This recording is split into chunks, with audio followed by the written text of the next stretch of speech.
안녕하십니까? 지혜로운 삶의 길잡이가 되어드리는 채널입니다. 본격적인 이야기에 앞서 잠시 시간을 내어 저희 채널의 구독 버튼을 눌러주시면 감사하겠습니다.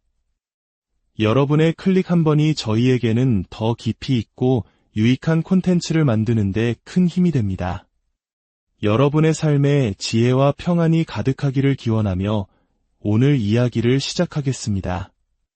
노후, 여러분에게 이 단어는 어떤 의미로 다가오십니까? 평생의 땀과 노력을 보상받는 황금기일까요? 아니면 예상치 못한 세금과의 전쟁이 시작되는 시기일까요?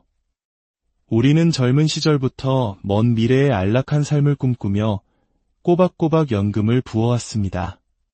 하지만 막상 그 결실을 마주할 때가 되면 세금과 건강보험료라는 복잡한 장벽과 마주하게 됩니다.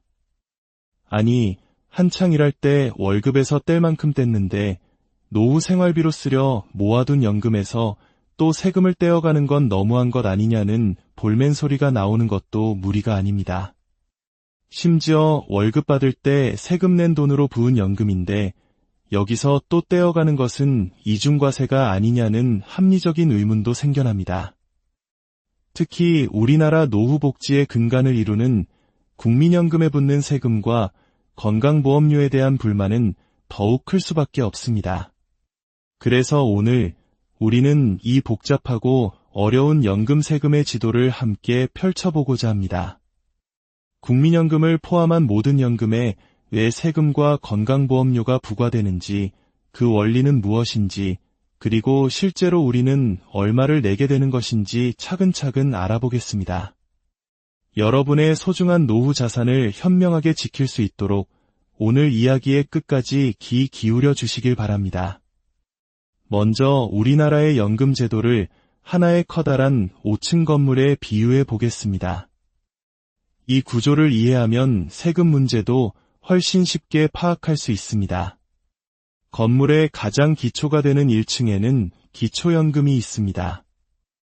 국가가 어르신들의 기본적인 생활을 돕기 위해 지급하는 복지제도에 가깝습니다. 2층에는 우리에게 가장 익숙한 공적연금이 자리합니다.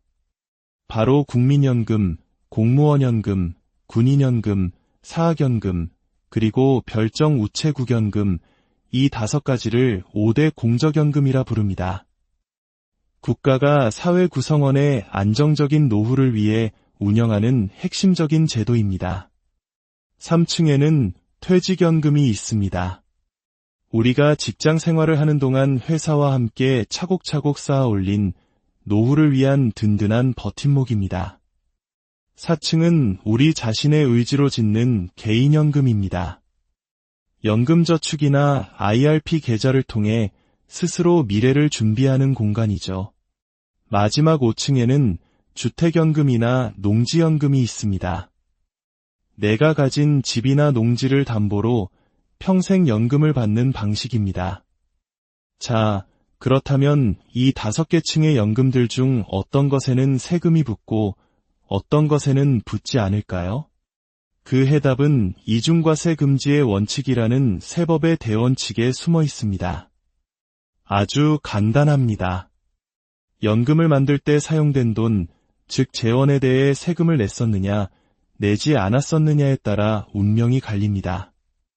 만약 내가 이미 세금을 모두 낸 월급의 일부를 떼어 연금을 부었다면 나중에 연금을 받을 때 또 세금을 내는 것은 명백한 이중과세입니다.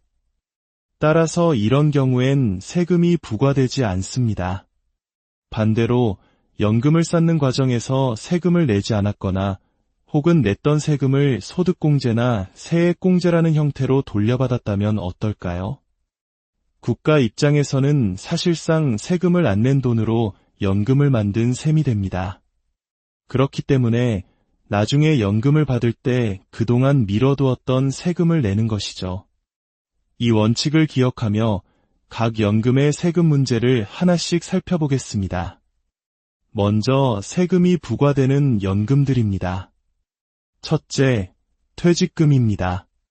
퇴직금은 회사에서 적립해줄 때 근로소득세를 떼지 않습니다. 세금을 내지 않은 돈이 쌓인 것이므로 나중에 일시금으로 받든 연금으로 받든 세금을 내야 합니다. 둘째, 바로 공적연금과 개인연금입니다. 우리가 연말정산을 할 때 국민연금 납입액은 소득공제 항목에, 연금저축이나 IRP 납입액은 세액공제 항목에 포함되어 환급 혜택을 받습니다. 즉, 냈던 세금을 돌려받았으니 나중에 연금을 수령할 때는 세금을 내는 것이 당연한 이치가 됩니다. 다만 공적연금 중에서도 노후에 받는 노령연금에만 세금이 부과되고, 가입자가 장애를 입었을 때 받는 장애연금이나 사망시 유족이 받는 유족연금에는 세금을 부과하지 않습니다. 이는 사회보장적 성격이 강하기 때문입니다. 다음으로 세금과 무관한 연금들입니다. 기초연금, 장애연금, 유족연금은 앞서 말씀드린 대로 복지제도에 해당하므로 비과세입니다. 주택연금과 농지연금은 본질적으로 내 자산을 담보로 한 대출의 형태이므로 소득이 아니며 따라서 소득세가 부과되지 않습니다. 보험사에서 판매하는 연금보험 상품은 조금 특별합니다. 이 상품은 가입 시 세금 혜택이 없는 대신 10년 이상 유지하고 정해진 납입 한도를 지키면 나중에 연금을 받을 때 발생하는 이자 소득에 대해 세금을 완전히 면제해줍니다. 즉, 선택적 비과세 혜택이 있는 셈입니다. 자, 이제 본격적으로 각 연금의 세금이 어떻게 계산되는지 그 복잡한 과정을 하나씩 풀어보겠습니다. 이 부분부터는 조금 더 집중해 주시길 바랍니다. 첫 번째, 공적연금입니다. 공적연금 보험료에 대한 소득공제는 2002년부터 시작되었습니다. 그렇다면 2002년 이전에 납입했던 부분은 소득공제를 받지 못했으니 나중에 연금을 받을 때도 세금을 내지 않는 것이 맞겠죠. 국세청은 총 납입기간 중 2002년 이후 납입기간의 비율만큼만 과세 대상 소득으로 봅니다. 예를 들어 총 30년을 납입했고 그중 2002년 이후 기간이 19년이며 매달 100만 원의 연금을 받는다고 가정해 봅시다. 과세 대상이 되는 금액은 연 1200만 원 전체가 아니라 30분의 19에 해당하는 약 760만 원이 됩니다. 여기서 끝이 아닙니다. 이 760만 원에서 또 각종 공제를 해줍니다. 부양가족이 없어도 본인에 대한 기본 인적공제 150만 원을 빼주고 연금 소득액에 따라 최대 900만 원까지 연금 소득공제를 추가로 해줍니다. 이렇게 모든 공제를 하고 남은 최종 금액, 즉 과세표준의 6%에서 45%까지의 소득세율을 곱해 세금을 계산합니다. 아까 예시로 든 760만 원의 경우 인적공제 150만 원과 연금 소득공제 약 502만 원을 빼면 과세표준은 108만 원 정도가 됩니다. 여기에 최저세율 6%를 곱하면 산출세액은 약 6만 4,800원이 나옵니다. 그런데 여기서 또 표준세액공제 7만 원을 빼주기 때문에 최종적으로 낼 세금은 사실상 0원이 됩니다. 이처럼 과세 대상 연금액이 연간 770만 원 정도 이하라면 대부분 세금이 없다고 보셔도 무방합니다. 두 번째, 세테크의 왕이라 불리는 개인연금, 즉 연금계좌입니다. 연금저축과 IRP가 여기에 해당하죠. 이 계좌는 납입할 때 소득에 따라 13, 2%에서 16, 5%의 세액공제를 해줍니다. 그리고 55세 이후 연금으로 수령할 때는 나이에 따라 3%에서 5%의 아주 낮은 세율로 분리과세됩니다. 다른 소득과 합산하지 않고 이 연금 소득에 대해서만 따로 세금을 매기기 때문에 매우 유리합니다. 하지만 여기에는 아주 중요한 함정이 있습니다. 바로 연간 1,500만 원이라는 기준입니다. 만약 연금계좌에서 받는 연금 수령액이 한 해에 1,500만 원을 초과하면 갑자기 상황이 돌변합니다. 초과된 금액만이 아니라 그해 받은 연금계좌 수령액 전체가 다른 소득과 합산되어 종합과세 대상이 될 수 있습니다. 이는 마치 평온한 강물을 항해하다가 갑자기 폭풍우를 만나는 것과 같습니다. 여러분의 다른 소득이 많을 경우 높은 세율 구간에 해당되어 엄청난 세금 폭탄을 맞을 수도 있습니다. 물론 16.5%의 세율로 분리과세를 선택할 수도 있지만 종합과세와 잘 비교하여 신중하게 결정해야 합니다. 세 번째, 퇴직연금입니다. 퇴직금을 일시금으로 받지 않고 연금계좌로 이체하여 연금으로 수령하면 원래 내야 할 퇴직소득세의 30%에서 40%를 할인해줍니다. 연금 수령 기간이 10년을 넘어가면 할인율은 40%로 더 커집니다. 세금만 생각한다면 퇴직금은 반드시 연금으로 받는 것이 유리합니다. 그렇다면 퇴직금까지 들어있는 이 복잡한 연금계좌에서 돈을 인출할 때 어떤 순서로 빠져나갈까요?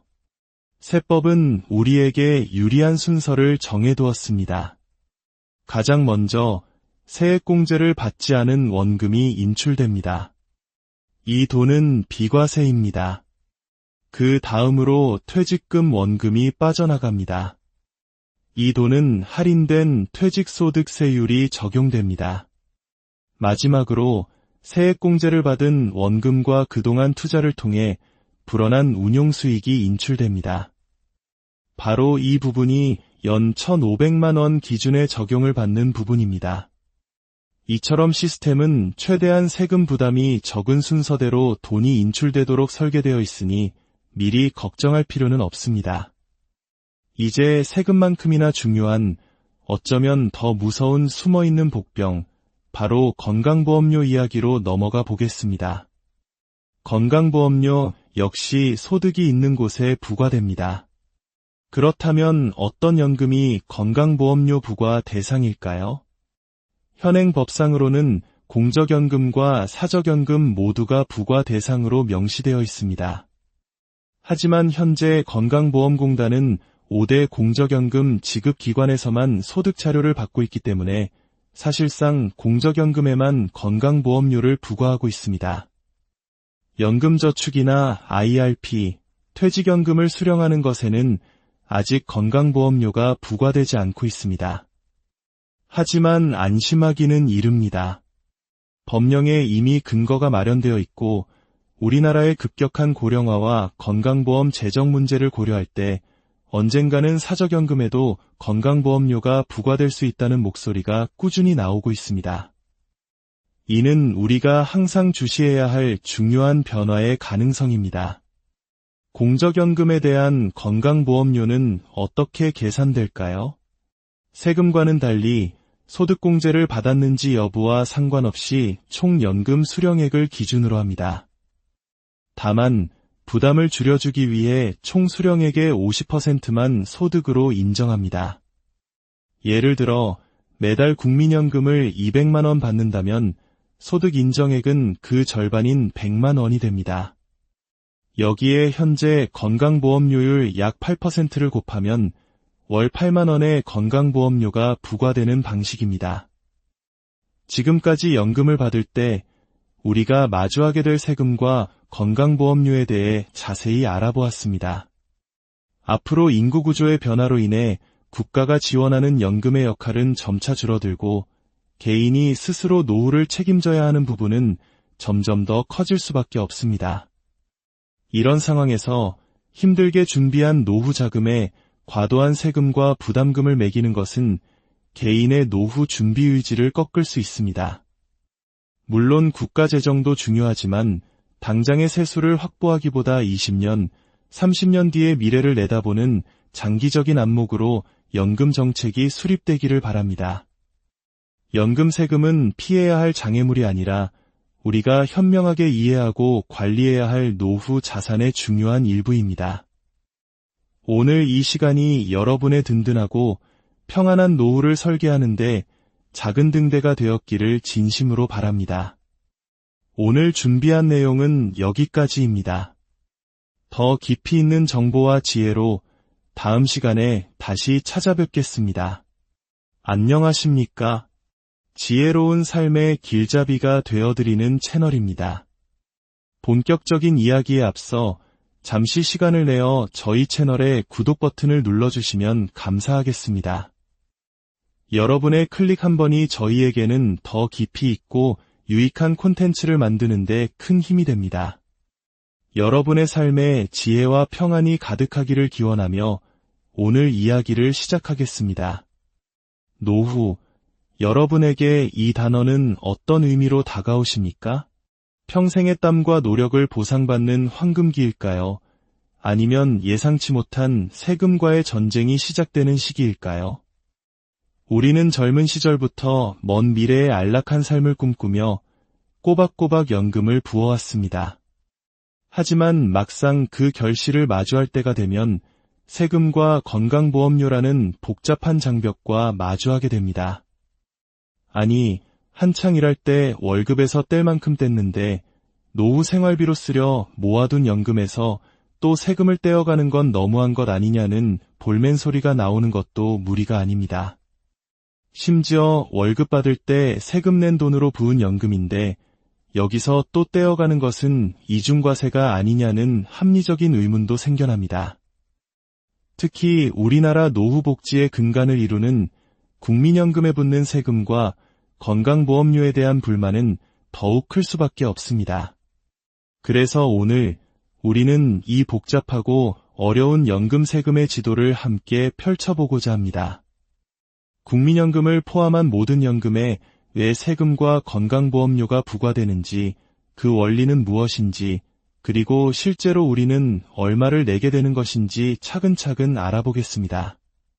여러분의 소중한 노후 자산을 현명하게 지킬 수 있도록 오늘 이야기의 끝까지 귀 기울여 주시길 바랍니다.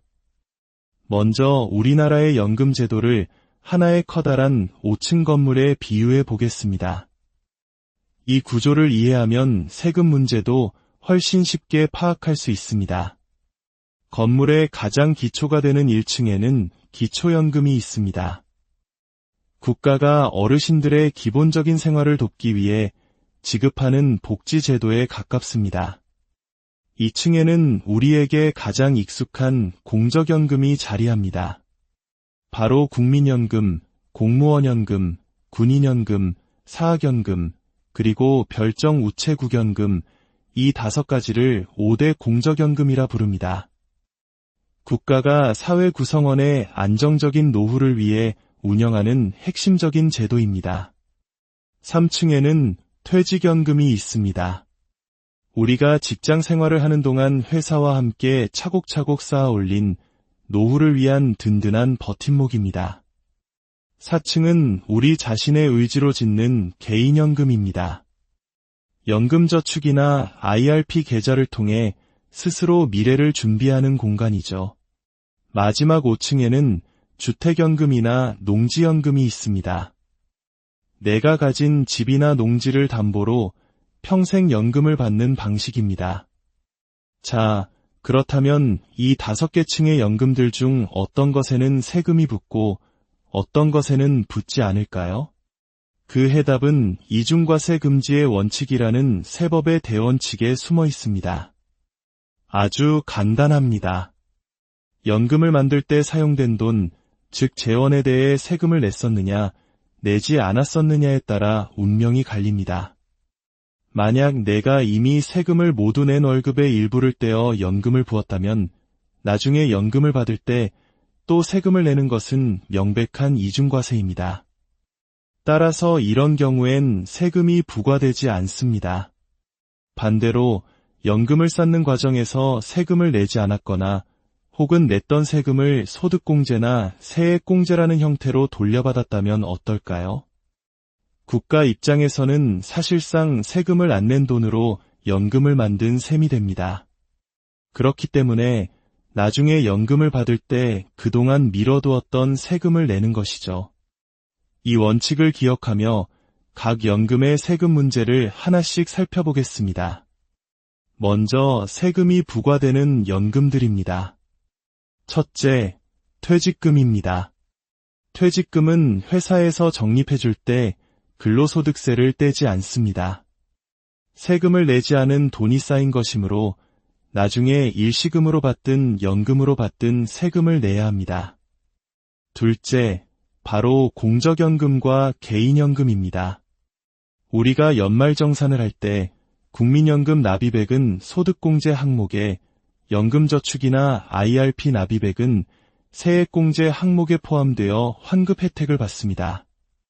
즉, 냈던 세금을 돌려받았으니 나중에 연금을 수령할 때는 세금을 내는 것이 당연한 이치가 됩니다.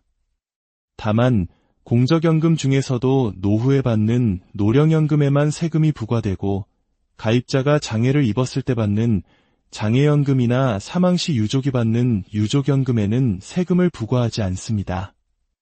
이는 사회보장적 성격이 강하기 때문입니다. 다음으로 세금과 무관한 연금들입니다. 기초연금, 장애연금, 유족연금은 앞서 말씀드린 대로 복지제도에 해당하므로 비과세입니다. 주택연금과 농지연금은 본질적으로 내 자산을 담보로 한 대출의 형태이므로 소득이 아니며 따라서 소득세가 부과되지 않습니다. 보험사에서 판매하는 연금보험 상품은 조금 특별합니다. 이 상품은 가입 시 세금 혜택이 없는 대신 10년 이상 유지하고 정해진 납입 한도를 지키면 나중에 연금을 받을 때 발생하는 이자 소득에 대해 세금을 완전히 면제해줍니다. 즉, 선택적 비과세 혜택이 있는 셈입니다. 자, 이제 본격적으로 각 연금의 세금이 어떻게 계산되는지 그 복잡한 과정을 하나씩 풀어보겠습니다. 이 부분부터는 조금 더 집중해 주시길 바랍니다. 첫 번째, 공적연금입니다. 공적연금 보험료에 대한 소득공제는 2002년부터 시작되었습니다. 그렇다면 2002년 이전에 납입했던 부분은 소득공제를 받지 못했으니 나중에 연금을 받을 때도 세금을 내지 않는 것이 맞겠죠. 국세청은 총 납입기간 중 2002년 이후 납입기간의 비율만큼만 과세 대상 소득으로 봅니다. 예를 들어 총 30년을 납입했고 그중 2002년 이후 기간이 19년이며 매달 100만 원의 연금을 받는다고 가정해 봅시다. 과세 대상이 되는 금액은 연 1200만 원 전체가 아니라 30분의 19에 해당하는 약 760만 원이 됩니다. 여기서 끝이 아닙니다. 이 760만 원에서 또 각종 공제를 해줍니다. 부양가족이 없어도 본인에 대한 기본 인적공제 150만 원을 빼주고 연금소득액에 따라 최대 900만 원까지 연금소득공제를 추가로 해줍니다. 이렇게 모든 공제를 하고 남은 최종 금액, 즉 과세표준의 6%에서 45%까지의 소득세율을 곱해 세금을 계산합니다. 아까 예시로 든 760만 원의 경우 인적공제 150만 원과 연금소득공제 약 502만 원을 빼면 과세표준은 108만 원 정도가 됩니다. 여기에 최저세율 6%를 곱하면 산출세액은 약 64,800원이 나옵니다. 그런데 여기서 또 표준세액공제 7만 원을 빼주기 때문에 최종적으로 낼 세금은 사실상 0원이 됩니다. 이처럼 과세 대상 연금액이 연간 770만 원 정도 이하라면 대부분 세금이 없다고 보셔도 무방합니다. 두 번째, 세테크의 왕이라 불리는 개인연금, 즉 연금계좌입니다. 연금저축과 IRP가 여기에 해당하죠. 이 계좌는 납입할 때 소득에 따라 13, 2%에서 16, 5%의 세액공제를 해줍니다. 그리고 55세 이후 연금으로 수령할 때는 나이에 따라 3%에서 5%의 아주 낮은 세율로 분리과세됩니다. 다른 소득과 합산하지 않고 이 연금소득에 대해서만 따로 세금을 매기기 때문에 매우 유리합니다. 하지만 여기에는 아주 중요한 함정이 있습니다. 바로 연간 1,500만 원이라는 기준입니다. 만약 연금계좌에서 받는 연금 수령액이 한 해에 1,500만 원을 초과하면 갑자기 상황이 돌변합니다. 초과된 금액만이 아니라 그 해에 받은 연금계좌 수령액 전체가 다른 소득과 합산되어 종합과세 대상이 될 수 있습니다. 이는 마치 평온한 강물을 항해하다가 갑자기 폭풍우를 만나는 것과 같습니다. 여러분의 다른 소득이 많을 경우 높은 세율 구간에 해당되어 엄청난 세금 폭탄을 맞을 수도 있습니다. 물론 16, 5%의 세율로 분리과세를 선택할 수도 있지만 종합과세와 잘 비교하여 신중하게 결정해야 합니다. 세 번째, 퇴직연금입니다. 퇴직금을 일시금으로 받지 않고 연금계좌로 이체하여 연금으로 수령하면 원래 내야 할 퇴직소득세의 30%에서 40%를 할인해줍니다. 연금 수령기간이 10년을 넘어가면 할인율은 40%로 더 커집니다. 세금만 생각한다면 퇴직금은 반드시 연금으로 받는 것이 유리합니다. 그렇다면 퇴직금까지 들어있는 이 복잡한 연금계좌에서 돈을 인출할 때 어떤 순서로 빠져나갈까요? 세법은 우리에게 유리한 순서를 정해두었습니다. 가장 먼저 세액공제를 받지 않은 원금이 인출됩니다. 이 돈은 비과세입니다. 그 다음으로 퇴직금 원금이 빠져나갑니다. 이 돈은 할인된 퇴직소득세율이 적용됩니다. 마지막으로 세액공제를 받은 원금과 그동안 투자를 통해 불어난 운용수익이 인출됩니다. 바로 이 부분이 연 1,500만 원 기준에 적용을 받는 부분입니다. 이처럼 시스템은 최대한 세금 부담이 적은 순서대로 돈이 인출되도록 설계되어 있으니 미리 걱정할 필요는 없습니다. 이제 세금만큼이나 중요한, 어쩌면 더 무서운 숨어있는 복병, 바로 건강보험료 이야기로 넘어가 보겠습니다. 건강보험료 역시 소득이 있는 곳에 부과됩니다. 그렇다면 어떤 연금이 건강보험료 부과 대상일까요? 현행 법상으로는 공적연금과 사적연금 모두가 부과 대상으로 명시되어 있습니다. 하지만 현재 건강보험공단은 5대 공적연금 지급기관에서만 소득자료를 받고 있기 때문에 사실상 공적연금에만 건강보험료를 부과하고 있습니다. 연금저축이나 IRP, 퇴직연금을 수령하는 것에는 아직 건강보험료가 부과되지 않고 있습니다. 하지만 안심하기는 이릅니다.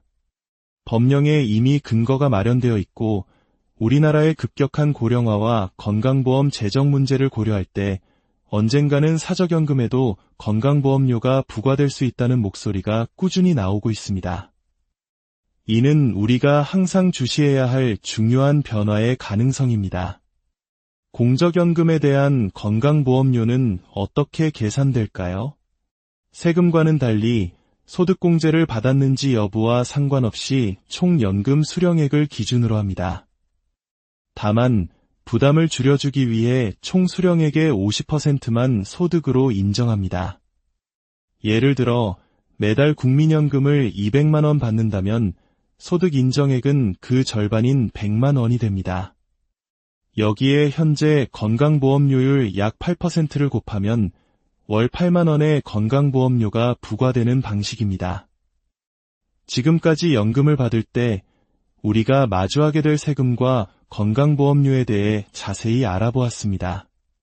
앞으로 인구구조의 변화로 인해 국가가 지원하는 연금의 역할은 점차 줄어들고 개인이 스스로 노후를 책임져야 하는 부분은 점점 더 커질 수밖에 없습니다. 이런 상황에서 힘들게 준비한 노후 자금에 과도한 세금과 부담금을 매기는 것은 개인의 노후 준비 의지를 꺾을 수 있습니다. 물론 국가 재정도 중요하지만 당장의 세수를 확보하기보다 20년, 30년 뒤의 미래를 내다보는 장기적인 안목으로 연금 정책이 수립되기를 바랍니다. 연금 세금은 피해야 할 장애물이 아니라 우리가 현명하게 이해하고 관리해야 할 노후 자산의 중요한 일부입니다. 오늘 이 시간이 여러분의 든든하고 평안한 노후를 설계하는데 작은 등대가 되었기를 진심으로 바랍니다. 오늘 준비한 내용은 여기까지입니다. 더 깊이 있는 정보와 지혜로 다음 시간에 다시 찾아뵙겠습니다. 안녕하십니까? 지혜로운 삶의 길잡이가 되어드리는 채널입니다. 본격적인 이야기에 앞서 잠시 시간을 내어 저희 채널의 구독 버튼을 눌러주시면 감사하겠습니다. 여러분의 클릭 한 번이 저희에게는 더 깊이 있고 유익한 콘텐츠를 만드는 데 큰 힘이 됩니다. 여러분의 삶에 지혜와 평안이 가득하기를 기원하며 오늘 이야기를 시작하겠습니다. 노후, 여러분에게 이 단어는 어떤 의미로 다가오십니까? 평생의 땀과 노력을 보상받는 황금기일까요? 아니면 예상치 못한 세금과의 전쟁이 시작되는 시기일까요? 우리는 젊은 시절부터 먼 미래의 안락한 삶을 꿈꾸며 꼬박꼬박 연금을 부어왔습니다. 하지만 막상 그 결실을 마주할 때가 되면 세금과 건강보험료라는 복잡한 장벽과 마주하게 됩니다.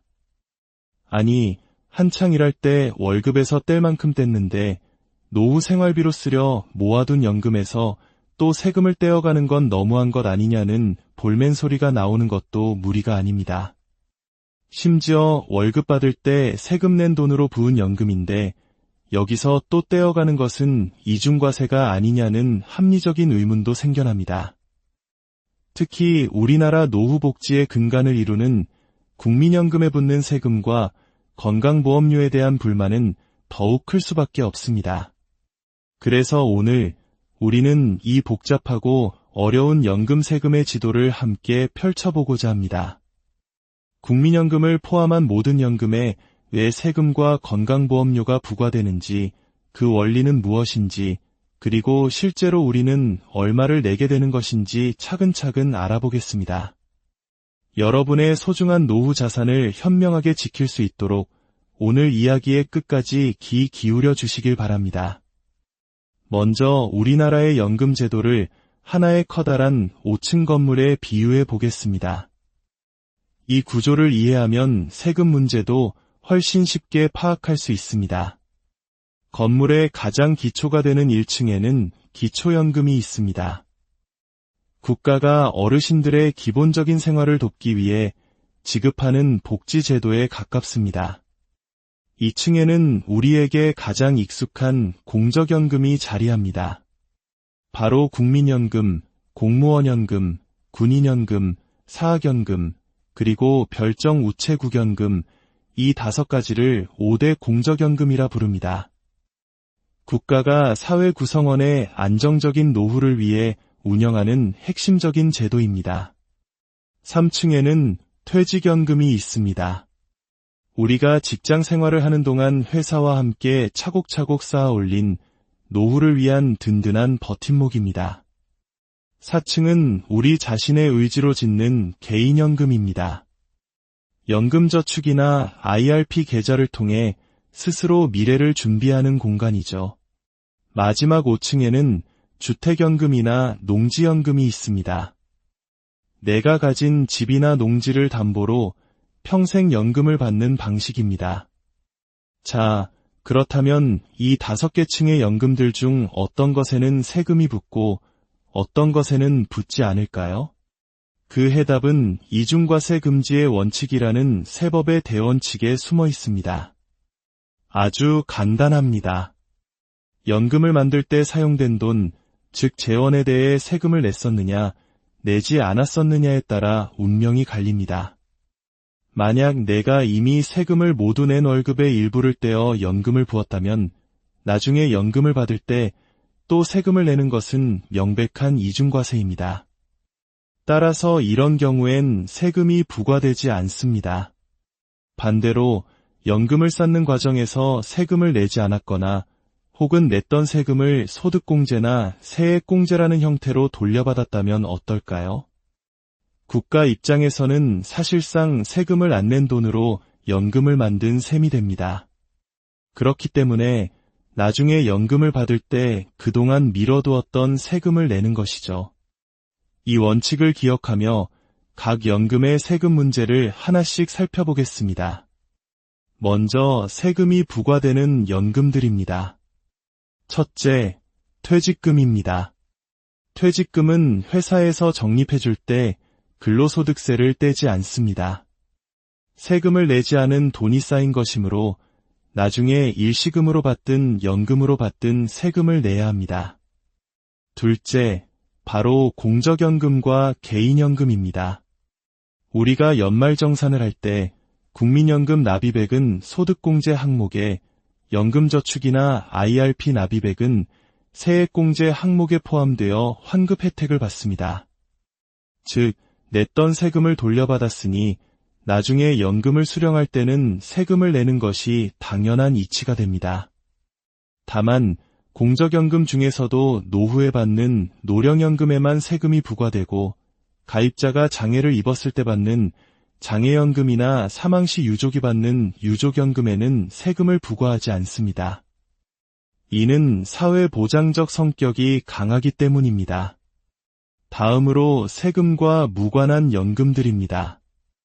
기초연금, 장애연금, 유족연금은 앞서 말씀드린 대로 복지제도에 해당하므로 비과세입니다.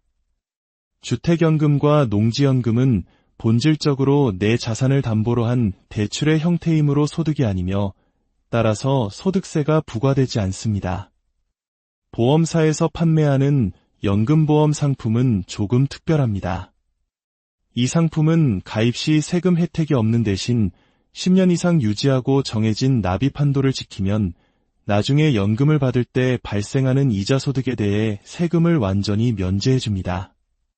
즉, 선택적 비과세 혜택이 있는 셈입니다.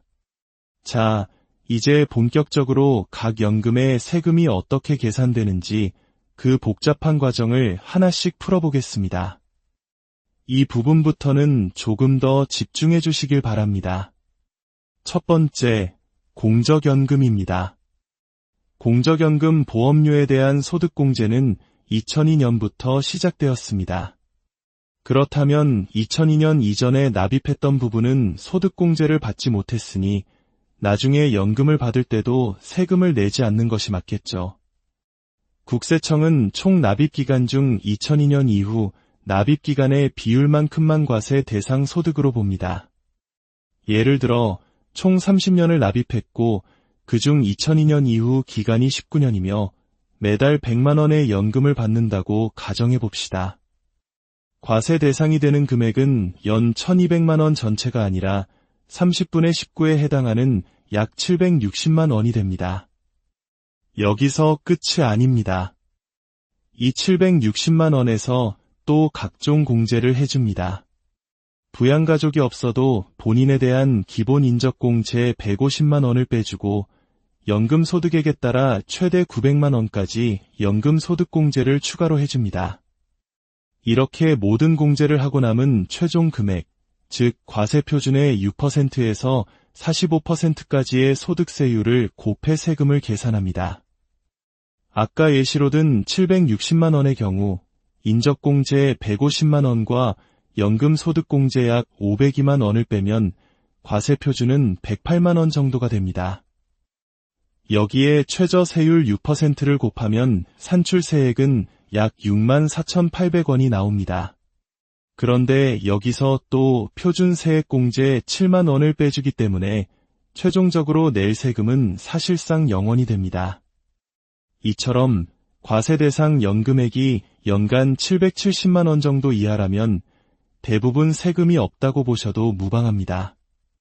두 번째, 세테크의 왕이라 불리는 개인연금, 즉 연금계좌입니다.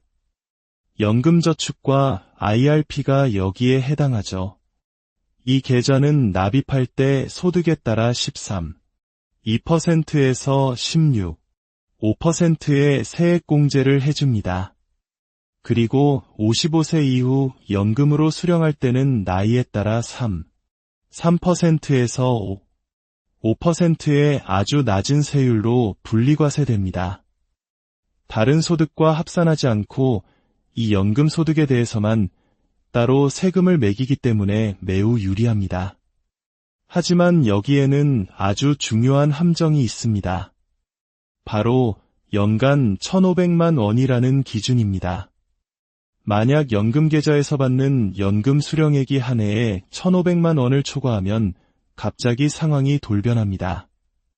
초과된 금액만이 아니라 그 해에 받은 연금계좌 수령액 전체가 다른 소득과 합산되어 종합과세 대상이 될 수 있습니다. 이는 마치 평온한 강물을 항해하다가 갑자기 폭풍우를 만나는 것과 같습니다. 여러분의 다른 소득이 많을 경우 높은 세율 구간에 해당되어 엄청난 세금 폭탄을 맞을 수도 있습니다. 물론 16, 5%의 세율로 분리과세를 선택할 수도 있지만 종합과세와 잘 비교하여 신중하게 결정해야 합니다. 세 번째, 퇴직연금입니다. 퇴직금을 일시금으로 받지 않고 연금계좌로 이체하여 연금으로 수령하면 원래 내야 할 퇴직소득세의 30%에서 40%를 할인해줍니다. 연금 수령 기간이 10년을 넘어가면 할인율은 40%로 더 커집니다. 세금만 생각한다면 퇴직금은 반드시 연금으로 받는 것이 유리합니다. 그렇다면 퇴직금까지 들어있는 이 복잡한 연금계좌에서 돈을 인출할 때 어떤 순서로 빠져나갈까요? 세법은 우리에게 유리한 순서를 정해두었습니다. 가장 먼저 세액공제를 받지 않은 원금이 인출됩니다. 이 돈은 비과세입니다. 그 다음으로 퇴직금 원금이 빠져나갑니다. 이 돈은 할인된 퇴직소득세율이 적용됩니다. 마지막으로 세액공제를 받은 원금과 그동안 투자를 통해 불어난 운용수익이 인출됩니다. 바로 이 부분이 연 1,500만 원 기준에 적용을 받는 부분입니다. 이처럼 시스템은 최대한 세금 부담이 적은 순서대로 돈이 인출되도록 설계되어 있으니 미리 걱정할 필요는 없습니다. 이제 세금만큼이나 중요한, 어쩌면 더 무서운 숨어있는 복병, 바로 건강보험료 이야기로 넘어가 보겠습니다. 건강보험료 역시 소득이 있는 곳에 부과됩니다. 그렇다면 어떤 연금이 건강보험료 부과 대상일까요? 현행 법상으로는 공적연금과 사적연금 모두가 부과 대상으로 명시되어 있습니다. 하지만 현재 건강보험공단은 5대 공적연금 지급기관에서만 소득자료를 받고 있기 때문에 사실상 공적연금에만 건강보험료를 부과하고 있습니다. 연금저축이나 IRP, 퇴직연금을 수령하는 것에는 아직 건강보험료가 부과되지 않고 있습니다. 하지만 안심하기는 이릅니다. 법령에 이미 근거가 마련되어 있고 우리나라의 급격한 고령화와 건강보험 재정 문제를 고려할 때 언젠가는 사적연금에도 건강보험료가 부과될 수 있다는 목소리가 꾸준히 나오고 있습니다. 이는 우리가 항상 주시해야 할 중요한 변화의 가능성입니다. 공적연금에 대한 건강보험료는 어떻게 계산될까요? 세금과는 달리 소득공제를 받았는지 여부와 상관없이 총 연금 수령액을 기준으로 합니다. 다만 부담을 줄여주기 위해 총 수령액의 50%만 소득으로 인정합니다. 예를 들어 매달 국민연금을 200만 원 받는다면 소득 인정액은 그 절반인 100만 원이 됩니다. 여기에 현재 건강보험료율 약 8%를 곱하면 월 8만 원의 건강보험료가 부과되는 방식입니다. 지금까지 연금을 받을 때 우리가 마주하게 될 세금과 건강보험료에 대해 자세히 알아보았습니다. 앞으로 인구구조의 변화로 인해 국가가 지원하는 연금의 역할은 점차 줄어들고 개인이 스스로 노후를 책임져야 하는 부분은 점점 더 커질 수밖에 없습니다. 이런 상황에서 힘들게 준비한 노후 자금에 과도한 세금과 부담금을 매기는 것은 개인의 노후 준비 의지를 꺾을 수 있습니다. 물론 국가 재정도 중요하지만 당장의 세수를 확보하기보다 20년, 30년 뒤의 미래를 내다보는 장기적인 안목으로 연금 정책이 수립되기를 바랍니다. 연금 세금은 피해야 할 장애물이 아니라 우리가 현명하게 이해하고 관리해야 할 노후 자산의 중요한 일부입니다. 오늘 이 시간이 여러분의 든든하고 평안한 노후를 설계하는데 작은 등대가 되었기를 진심으로 바랍니다. 오늘 준비한 내용은 여기까지입니다. 더 깊이 있는 정보와 지혜로 다음 시간에 다시 찾아뵙겠습니다. 안녕하십니까? 지혜로운 삶의 길잡이가 되어드리는 채널입니다. 본격적인 이야기에 앞서 잠시 시간을 내어 저희 채널의 구독 버튼을 눌러주시면 감사하겠습니다. 여러분의 클릭 한 번이 저희에게는 더 깊이 있고 유익한 콘텐츠를 만드는 데 큰 힘이 됩니다. 여러분의 삶에 지혜와 평안이 가득하기를 기원하며 오늘 이야기를 시작하겠습니다. 노후, 여러분에게 이 단어는 어떤 의미로 다가오십니까? 평생의 땀과 노력을 보상받는 황금기일까요? 아니면 예상치 못한 세금과의 전쟁이 시작되는 시기일까요? 우리는 젊은 시절부터 먼 미래의 안락한 삶을 꿈꾸며 꼬박꼬박 연금을 부어왔습니다. 하지만 막상 그 결실을 마주할 때가 되면 세금과 건강보험료라는 복잡한 장벽과 마주하게 됩니다. 아니, 한창 일할 때 월급에서 뗄 만큼 뗐는데 노후 생활비로 쓰려 모아둔 연금에서 또 세금을 떼어가는 건 너무한 것 아니냐는 볼멘 소리가 나오는 것도 무리가 아닙니다. 심지어 월급 받을 때 세금 낸 돈으로 부은 연금인데 여기서 또 떼어가는 것은 이중과세가 아니냐는 합리적인 의문도 생겨납니다. 특히 우리나라 노후 복지의 근간을 이루는 국민연금에 붙는 세금과 건강보험료에 대한 불만은 더욱 클 수밖에 없습니다. 그래서 오늘 우리는 이 복잡하고 어려운 연금 세금의 지도를 함께 펼쳐보고자 합니다. 국민연금을 포함한 모든 연금에 왜 세금과 건강보험료가 부과되는지, 그 원리는 무엇인지, 그리고 실제로 우리는 얼마를 내게 되는 것인지 차근차근 알아보겠습니다. 여러분의 소중한 노후 자산을 현명하게 지킬 수 있도록 오늘 이야기의 끝까지 귀 기울여 주시길 바랍니다. 먼저 우리나라의 연금 제도를 하나의 커다란 5층 건물에 비유해 보겠습니다. 이 구조를 이해하면 세금 문제도 훨씬 쉽게 파악할 수 있습니다. 건물의 가장 기초가 되는 1층에는 기초연금이 있습니다. 국가가 어르신들의 기본적인 생활을 돕기 위해 지급하는 복지제도에 가깝습니다. 2층에는 우리에게 가장 익숙한 공적연금이 자리합니다. 바로 국민연금, 공무원연금, 군인연금, 사학연금, 그리고 별정우체국연금, 이 5가지를 5대 공적연금이라 부릅니다. 국가가 사회 구성원의 안정적인 노후를 위해 운영하는 핵심적인 제도입니다. 3층에는 퇴직연금이 있습니다. 우리가 직장 생활을 하는 동안 회사와 함께 차곡차곡 쌓아 올린 노후를 위한 든든한 버팀목입니다. 4층은 우리 자신의 의지로 짓는 개인연금입니다.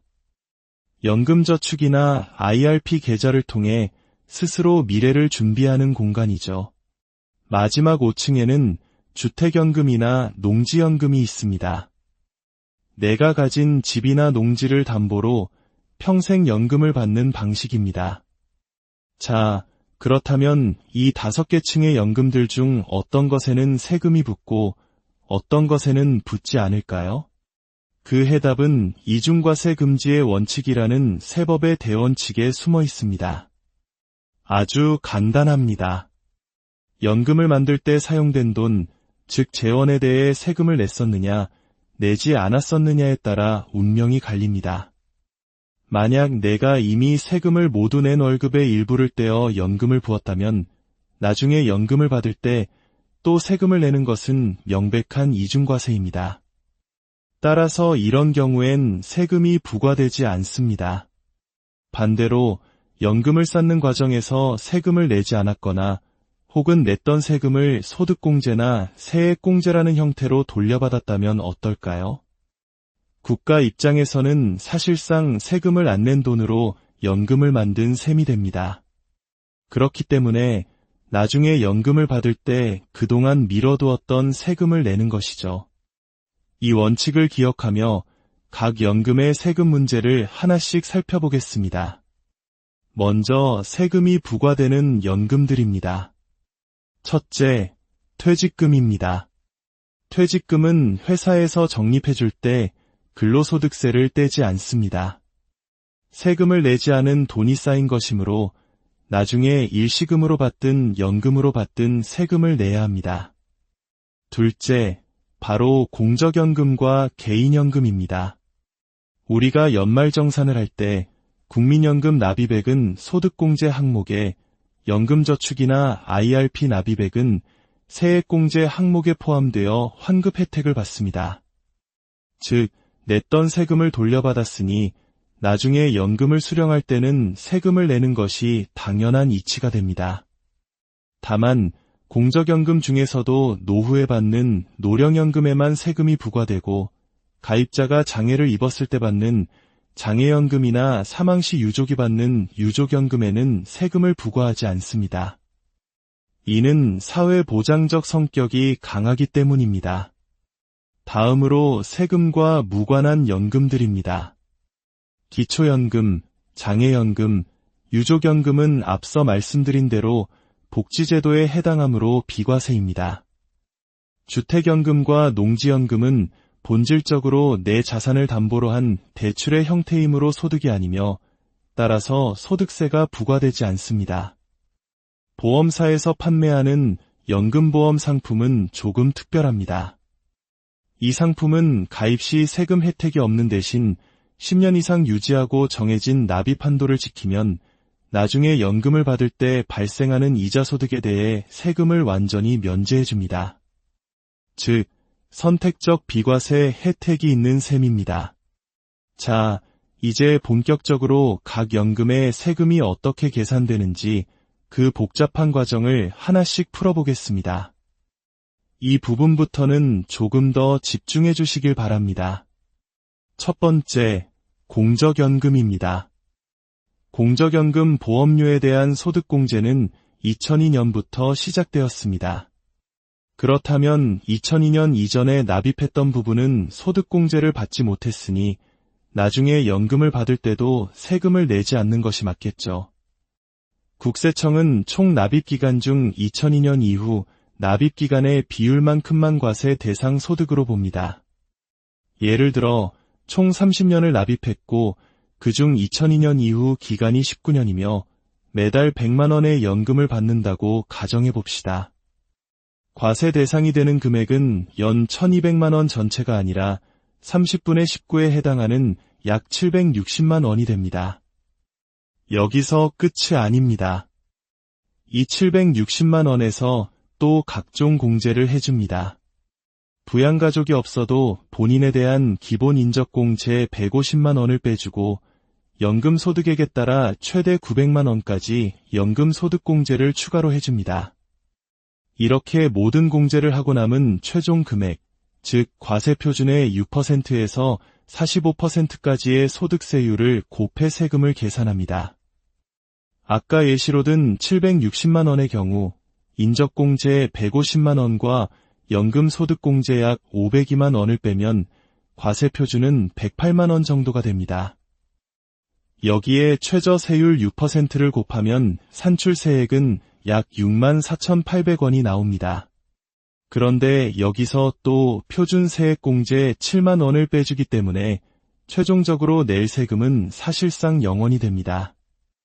이처럼 과세 대상 연금액이 연간 770만 원 정도 이하라면 대부분 세금이 없다고 보셔도 무방합니다. 두 번째, 세테크의 왕이라 불리는 개인연금, 즉 연금계좌입니다. 연금저축과 IRP가 여기에 해당하죠. 이 계좌는 납입할 때 소득에 따라 13, 2%에서 16, 5%의 세액공제를 해줍니다. 그리고 55세 이후 연금으로 수령할 때는 나이에 따라 3%에서 5%의 아주 낮은 세율로 분리과세됩니다. 다른 소득과 합산하지 않고 이 연금 소득에 대해서만 따로 세금을 매기기 때문에 매우 유리합니다. 하지만 여기에는 아주 중요한 함정이 있습니다. 바로 연간 1,500만 원이라는 기준입니다. 만약 연금계좌에서 받는 연금 수령액이 한 해에 1,500만 원을 초과하면 갑자기 상황이 돌변합니다. 초과된 금액만이 아니라 그 해에 받은 연금계좌 수령액 전체가 다른 소득과 합산되어 종합과세 대상이 될 수 있습니다. 이는 마치 평온한 강물을 항해하다가 갑자기 폭풍우를 만나는 것과 같습니다. 여러분의 다른 소득이 많을 경우 높은 세율 구간에 해당되어 엄청난 세금 폭탄을 맞을 수도 있습니다. 물론 16.5%의 세율로 분리과세를 선택할 수도 있지만 종합과세와 잘 비교하여 신중하게 결정해야 합니다. 세 번째, 퇴직연금입니다. 퇴직금을 일시금으로 받지 않고 연금계좌로 이체하여 연금으로 수령하면 원래 내야 할 퇴직소득세의 30%에서 40%를 할인해줍니다. 연금 수령 기간이 10년을 넘어가면 할인율은 40%로 더 커집니다. 세금만 생각한다면 퇴직금은 반드시 연금으로 받는 것이 유리합니다. 그렇다면 퇴직금까지 들어있는 이 복잡한 연금계좌에서 돈을 인출할 때 어떤 순서로 빠져나갈까요? 세법은 우리에게 유리한 순서를 정해두었습니다. 가장 먼저 세액공제를 받지 않은 원금이 인출됩니다. 이 돈은 비과세입니다. 그 다음으로 퇴직금 원금이 빠져나갑니다. 이 돈은 할인된 퇴직소득세율이 적용됩니다. 마지막으로 세액공제를 받은 원금과 그동안 투자를 통해 불어난 운용수익이 인출됩니다. 바로 이 부분이 연 1,500만 원 기준에 적용을 받는 부분입니다. 이처럼 시스템은 최대한 세금 부담이 적은 순서대로 돈이 인출되도록 설계되어 있으니 미리 걱정할 필요는 없습니다. 이제 세금만큼이나 중요한, 어쩌면 더 무서운 숨어있는 복병, 바로 건강보험료 이야기로 넘어가 보겠습니다. 건강보험료 역시 소득이 있는 곳에 부과됩니다. 그렇다면 어떤 연금이 건강보험료 부과 대상일까요? 현행 법상으로는 공적연금과 사적연금 모두가 부과 대상으로 명시되어 있습니다.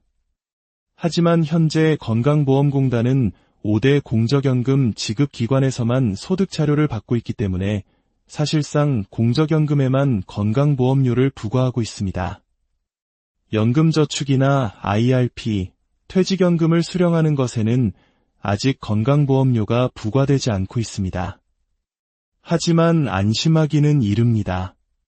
법령에 이미 근거가 마련되어 있고 우리나라의 급격한 고령화와 건강보험 재정 문제를 고려할 때 언젠가는 사적연금에도 건강보험료가 부과될 수 있다는 목소리가 꾸준히 나오고 있습니다.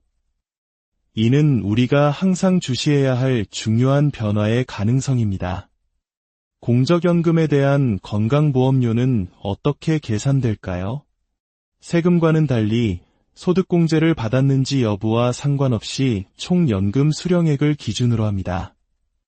다만 부담을 줄여주기 위해 총 수령액의 50%만 소득으로 인정합니다. 예를 들어 매달 국민연금을 200만 원 받는다면 소득 인정액은 그 절반인 100만 원이 됩니다. 여기에 현재 건강보험료율 약 8%를 곱하면 월 8만 원의 건강보험료가 부과되는 방식입니다. 지금까지 연금을 받을 때 우리가 마주하게 될 세금과 건강보험료에 대해 자세히 알아보았습니다.